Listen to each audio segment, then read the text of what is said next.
Hello, in this video I will show you how to install Microsoft Edge on HUAWEI Pura 70 Ultra.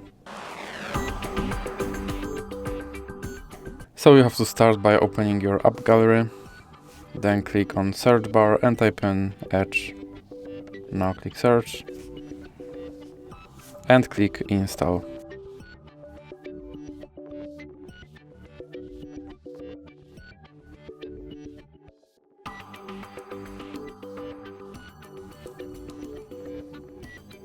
Now click open